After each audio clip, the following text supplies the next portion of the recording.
Entre Christine Bravo, l'animatrice chroniqueuse et écrivaine et ses fans de la première heure, c'est de l'amour fou. Même exilée dans l'île de beauté, ses adeptes adorent ses aventures. La dernière en date est unique. Après le premier confinement, et en hommage à feu leur ami commun Pierre Bénichou, elle accepte de faire un pas dans la direction du chéri d'Hugo Manos. On l'aura compris, entre deux bonnes réponses, elle veut faire rire la galerie.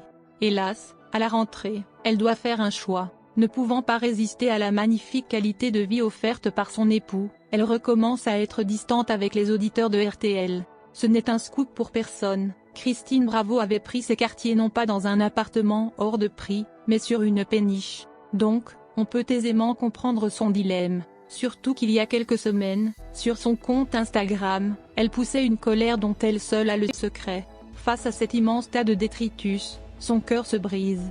Donc, elle met les points sur i avec ses abonnés, une question la hantant elle tourne en boucle dans sa tête. Pourra-t-elle continuer à vivre dans le chaos et la crasse ou dans une Corse respectueuse de son environnement? D'ailleurs, à l'instar de Stéphane Bern, elle trouve que la capitale se transforme en une poubelle à ciel ouvert.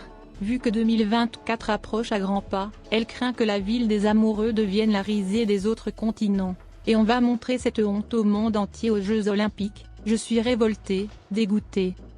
Droite dans ses bottes, Christine Bravo en profite pour nous montrer les coulisses de sa nouvelle vie. À présent, il n'y a plus aucun nuage ni aucune onde de Wi-Fi à l'horizon. Qu'elle semble heureuse. Sollicitée par ses fans sur ses projets en septembre, elle n'y va pas avec le dos de la cuillère. Pour répondre à votre question sur mon retour chez les grosses têtes, ce n'est pas prévu pour la rentrée, car je reste en Corse jusqu'au moins la fin de l'année. Récemment, Christine Bravo nous racontait qu'elle n'avait pas la télévision sur place. Par contre, pour rien au monde, elle ne louperait pas un épisode des grosses têtes. D'ailleurs, elle en profite pour nous donner quelques informations croustillantes.